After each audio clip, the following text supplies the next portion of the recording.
Ya, pemirsa, di Market Review kali ini kita akan membahas topik yang menarik dan hangat diperbincangkan dalam beberapa hari terakhir terkait pembatalan kenaikan iuran BPJS Kesehatan. Kita akan coba melihat dampak dari sisi ekonomi terkait dengan keputusan ini. Nah, sudah hadir di studio IDX Channel ada Bapak Fitra Faisal, merupakan ekonom Universitas Indonesia. Kita akan langsung sapa saja. Pak Fitra, apa kabar? Baik, Mas David. Terima kasih Pak Fitra sudah meluangkan waktu di IDX Channel.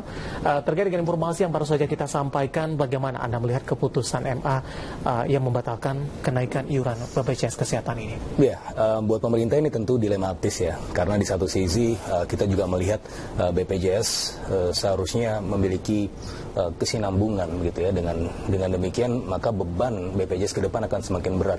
Meskipun demikian tentunya kita juga harus melihat landasan konstitusional, atau kalau kita lihat dari tatanan institusionalnya, bahwa menurut pasal 4 nomor 24 tahun 2011 tentang BPJS, bahwa BPJS ini adalah sebenarnya lembaga nirlaba yang mana coverage-nya adalah untuk meningkatkan kesejahteraan masyarakat, sebagaimana tadi juga disitir di pembelaan atau pengajuan gugatan tadi.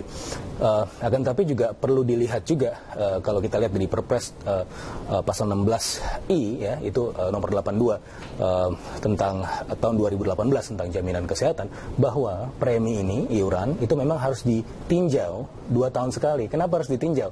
Karena ada banyak sekali hal gitu ya yang kemudian mempengaruhi nilai aktuaria, terutama ada inflasi, kemudian kenaikan ongkos produksi dan seterusnya begitu ya. Nah, ketika premi ini dipertahankan tetap, maka akan semakin besar gapnya dengan nilai aktuaria, artinya beban BPJS dalam hal ini akan semakin berat. Meskipun kondisi awalnya adalah, atau desain awal dari BPJS itu adalah lembaga nirlaba yang memang didesain untuk defisit, tapi tentu kan harus kita tahan defisit supaya tidak melebar.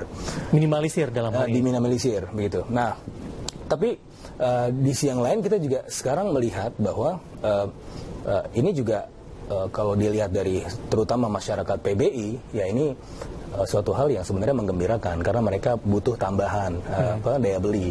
Sebagaimana Bu Sri Mulyani kemarin juga sudah melakukan melemparkan wacana relaksasi PPh 21, 22 dan 25 yang pada intinya adalah untuk purchasing power gitu ya, di mana di saat global financial shocks atau juga dipicu juga oleh global supply shocks akibat dari coronavirus, ini suatu hal yang sebenarnya juga dibutuhkan. Cuma masalahnya adalah kembali lagi ke BPJS-nya lagi.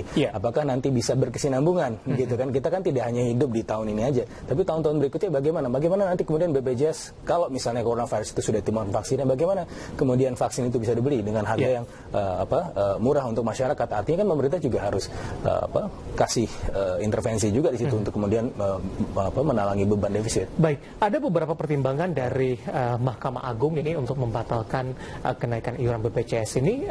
Yang pertama adalah tidak memenuhi azas keadilan, mengingat kondisi perekonomian masyarakat yang melemah, sementara beban biaya kehidupan terus mengalami peningkatan. Nah, di sisi lain, kenaikan iuran BPJS Kesehatan tersebut tidak diimbangi dengan perbaikan dan peningkatan kualitas pelayanan serta fasilitas kesehatan. Bagaimana Anda melihat alasan dari Mahkamah Agung ini? Memang kondisi realnya demikian? Ya, kondisi realnya begitu. Memang kalau kita lihat dari laporan dari World Bank, ada 115 juta masyarakat yang rentan miskin ya, dalam kurun waktu tertentu gitu ya. Kita sudah mampu untuk meleverage sekitar 45% penduduk dari level kemiskinan. Tapi di sisi yang lain, 115 juta orang ini rentan miskin kalau memang tidak ada intervensi dari sisi pendidikan dan juga kesehatan, terutama dari sisi kesehatan. Jadi ibaratnya kalau dia sakit, betul-betul sakit parah begitu ya, kalau tidak ada kemudian jaminan kesehatan, ya maka dia akan dengan gampangnya jatuh miskin gitu. Nah, dalam konteks seperti ini memang BPJS relevan, dan dalam konteks seperti ini premi yang dipertahankan rendah juga relevan. Tetapi yang kita lihat juga ke depan adalah PBI penerima bantuan ini memang tidak masalah untuk kemudian ditahan. Tapi untuk kelas-kelas di atasnya seharusnya mereka diberikan beban tambahan jadi seperti tanggung renteng ya. Jadi ada cross subsidi antara kelas yang lebih mampu dengan kelas yang tidak mampu begitu. Berikutnya juga yang harus diselesaikan di jangka menengah dan panjang adalah dengan masalah tata kelola. Nah, masalah BPJS ini terkait dengan tata kelola ada 3 prinsip: good governance, good ethical governance dan good clinical governance. Kalau kita bicara good governance tadi yang permasalahan manajemen keuangan, bagaimana premi kemudian harus kemudian di matchkan dengan nilai aktuarianya, bagaimana kemudian fraud, bagaimana kemudian tunggakan oleh penerima bantuan yang dari BPJS tersebut yang tidak menerima upah. Ini kan hal-hal yang memang harus ditanggulangi segera. Ini artinya kita bicara mengenai good governance. Baik, menarik Pak Fitra, nanti kita akan lanjutkan kembali. Ini kenaikan dari iuran BPJS direncanakan jauh sebelum adanya virus corona, yang memang dampaknya sudah cukup signifikan terhadap perlambatan ekonomi global, termasuk ekonomi domestik. Kalau seandainya dalam skenario tidak ada virus corona, apakah kebijakan ini tetap layak untuk diambil atau kenaikan iuran BPJS ini tetap layak untuk dibatalkan? Tapi nanti kita akan lanjutkan, kita akan jeda terlebih dahulu, dan bisa tetap bersama kami. Marka Review akan segera kembali sesaat lagi.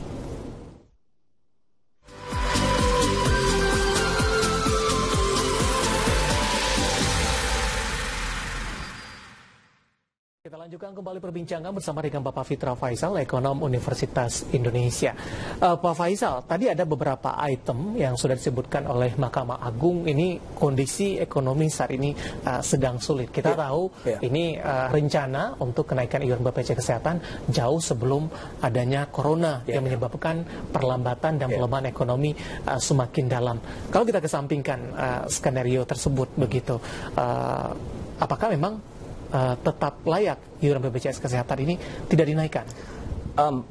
Ya, saya lebih suka untuk melihatnya dari sisi aspek intertemporal ya. Kalau misalnya kita melihat bahwa ini kemudian ditunda gitu, di masa depan bagaimana kita bisa menjamin BPJS ini tetap kemudian relevan, tetap ada gitu ya, melihat dari defisit yang semakin lama semakin membengkak begitu. Jadi bagaimana untuk memfinance BPJS ini? Nah, salah satunya adalah dari premi. Meskipun premi adalah bukan satu-satunya, sebagaimana yang saya katakan tadi, ada dua lagi yang tadi belum saya sebutkan, yaitu good ethical governance dan juga good clinical governance. Good ethical governance adalah berarti kita bicara mengenai tata kelola di rumah sakit, pekerja kesehatan. Dalam hal ini banyak juga rumah sakit yang melakukan fraud, banyak juga kemudian yang overclaim. Bagaimana juga kita bisa melihat overdiagnosis, upcoding dan seterusnya. Ini masih jamak dilakukan di rumah sakit, ini juga harus dibereskan. Berikutnya adalah menjadi good clinical governance. Siapa yang menentukan unit cost? Seharusnya itu kan harus ditentukan secara kolegial, yang mana sekarang ini belum ada gitu kan. Jadi belum ada referensi yang tepat. Jadi ini semua memang harus dilakukan secara simultan, secara terpadu ya, sehingga memang permasalahan BPJS ini ke depan ya tidak akan berulang lagi terkait dengan defisit yang membesar. Meskipun defisit itu suatu hal yang sudah didesain dari awal, tapi tentunya ya kita tidak bisa kemudian menampung defisit yang terlalu besar juga. Nah, terkait dengan perekonomian kita yang sekarang sedang tertekan ya, betul sekali Mas David, beberapa indikator salah satunya adalah yang sudah kemudian dikeluarkan di awal minggu ini adalah spread antara forward rate dengan overnight interest swaps yang sudah menyamai kondisi di tahun 2011. Artinya ini kan kondisi di mana banking risk semakin besar, di mana kemudian cost of financing semakin besar gitu ya, sehingga pemerintah kemudian ketika ingin melakukan intervensi lagi untuk menambal defisit, maka biayanya semakin besar given the resiko gitu.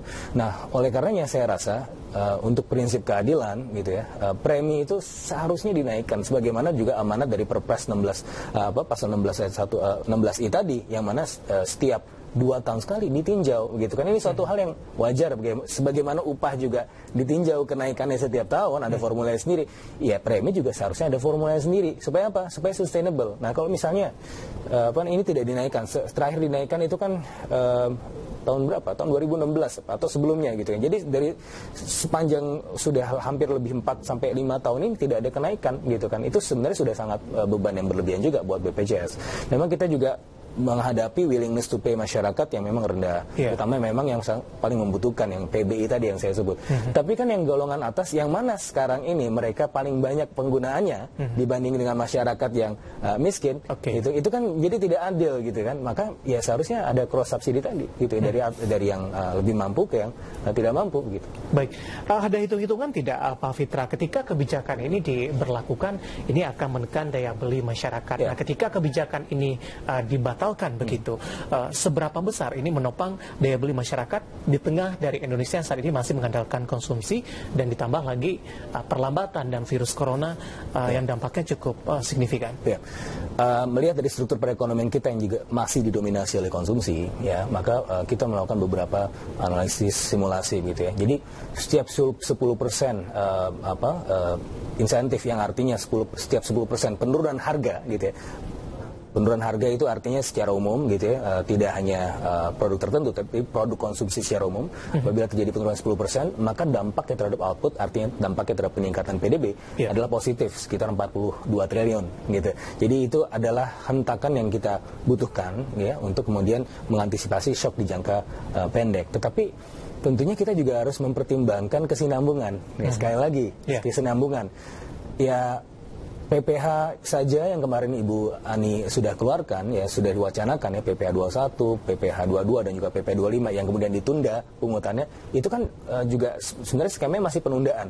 Di kemudian hari juga harus dibayar juga. Ini kan dalam time frame yang seperti ini kita memang butuh segala insentif yang jelas, tapi insentif tersebut juga harus ada periode waktunya supaya tidak terlalu membebani anggaran juga nantinya begitu kan.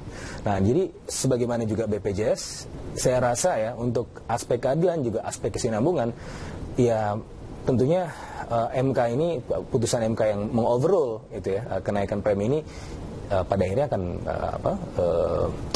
akan efeknya adalah kesinambungan dari BPJS itu di masa depan.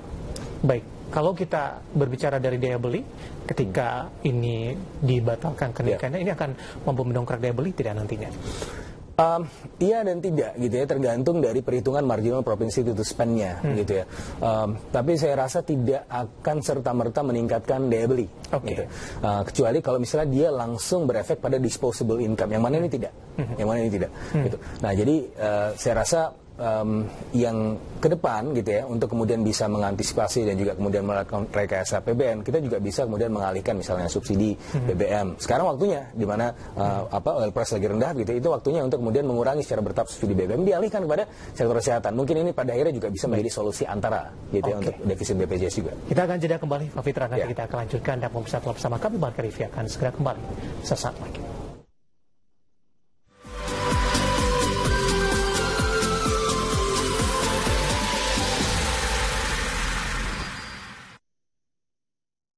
Pak Fitra, tadi dari BPJS Kesehatan ini menyatakan ini belum menerima salinan ini, tapi paling tidak mereka sudah menyiapkan langkah-langkah strategi tertentu. Nah, balik lagi Pak Fitra, ketika kenaikan iuran ini dibatalkan, apakah posisi BPJS akan semakin sulit atau mungkin dalam jangka pendek hal apa yang bisa ditempuh untuk meminimalisir hal ini? Ya, yang jelas defisitnya dalam 1 tahun saja sudah meningkat sampai 2 kali lipat begitu ya Mas David ya. Artinya kalau dilihat dari data itu saja sebenarnya ya kita sudah melihat bahwa BPJS lagi kesulitan gitu. Nah, di jangka pendek gitu ya, dengan adanya putusan ini ya butuh ada intervensi dari pemerintah untuk menjaga kelangsungan dari BPJS ini juga begitu ya. Memang betul bahwa pemerintah sekarang sedang sulit gitu. Ditambah lagi kemarin juga ada turunnya harga minyak ya. Turun harga minyak ini kan sebenarnya kalau berdasarkan hitungan saya itu ada potential revenue loss sekitar 80 triliun. Kalau misalnya itu jatuh sampai 20 US dollar. Artinya pemerintah dalam kondisi yang juga dilematis. Tapi di sisi yang lain ini untuk juga menjaga BPJS supaya tetap ada gitu ya di masa depan gitu ya. Tidak hanya kemudian kita lihat 1 tahun 2 tahun saja, tetapi kan kita juga ingin menjaga agar BPJS ini tetap ada dan relevan supaya menjaga masyarakat yang memang betul membutuhkan fasilitas kesehatan. Dan oleh karenanya memang harus ada intervensi juga dari pemerintah. Bagaimana kemudian pemerintah juga bisa punya peranan untuk melakukan menambal defisit tersebut. Nah, ke depan saya rasa ya untuk jangka menengah dan panjang terutama ya aspek tata kelola itu juga harus dibenahi untuk defisit. Yang berikutnya juga kita juga jangan hanya terjebak dari aspek kuratifnya saja. Sementara ini kan ya kalau orang sakit ya disembuhkan begitu ya. Tapi kita tidak bisa menjaga bagaimana orang tetap sehat gitu. Nah, itu beberapa yang sudah dilakukan oleh pemerintah juga sudah cukup tepat saya rasa. Tapi ini juga butuh waktu. Seperti misalnya kemarin ada wacana untuk pemberlakuan cukai minuman berkarbonasi, juga tinggi gula dan seterusnya. Ini kan juga selain untuk kemudian menambah potensi revenue, tapi di sisi yang lain juga untuk kemudian ya untuk meningkatkan aspek dari preventif tersebut begitu. Jadi semua cara memang harus dilakukan Mas David. Baik, kalau terkait dengan masalah pendanaan ini, Pak Fitra, pemerintah juga menghadapi aspek-aspek lainnya, tidak hanya di BPJS, kemudian juga ganti rugi untuk jiwa seraya, begitu. Nah, ini bagaimana untuk pengaturannya ini? Ketika mungkin pemerintah bisa dikatakan mentok untuk BPJS Kesehatan, ada dana kontingensi atau dana cadangan yang disiapkan khusus tidak dalam hal ini? Iya, masalahnya kan dana itu sudah terpakai untuk macam-macam nih, Mas David ya, melihat dari tantangan perekonomian global yang sekarang gitu ya. Dan saya juga khawatir bahwa defisit dari APBN ini akan dekat-dekat 3% atau bahkan bisa jebol 3% gitu. Nah, salah satu caranya adalah juga dengan memanfaatkan momentum tadi subsidi BBM. Nah, ini kan sudah jatuh nih harganya. Itu saya rasa patut untuk dipertimbangkan ya, sebagai subsidi ini untuk kemudian dialihkan ke sektor-sektor yang memang betul-betul membutuhkan gitu ya. Di satu sisi memang kita membutuhkan pendekatan yang counter cyclical ya. Jadi saat mendekati resesi dan juga krisis counter cyclical artinya kita butuh stimulus supaya tidak terjebak dalam paradox of thrift. Di sisi yang lain kita juga harus menjaga bagaimana APBN kita itu tetap stabil gitu. Nah, ini juga sebenarnya ya suatu hal yang dilematis juga buat pemerintah, tekanannya dari macam-macam gitu ya. Belum lagi ditambah dengan keputusan MA ini gitu. Nah, jadi ya tinggal pemerintah bagaimana pandai-pandai berselancar dengan anggaran yang ada gitu. Baik, terima kasih Pak Fitra atas ulasannya. Ini terkait dengan pembatalan kenaikan iuran BPJS Kesehatan dan dampaknya terhadap perekonomian, kemudian juga ke daya beli masyarakat di tengah dari tekanan ekonomi yang terkena juga infeksi dari virus corona, kemudian juga perlambatan ekonomi global yang sudah terjadi sebelum adanya virus corona. Semoga bisa menjadi referensi Pak Fitra. Terima kasih sekali lagi, dan pemirsa, demikian perbincangan kami bersama dengan Bapak Fitra Faisal yang merupakan ekonom Universitas Indonesia. Dan tetap di tempat Anda, karena setelah ini Market Review akan segera kembali dengan topik yang berbeda.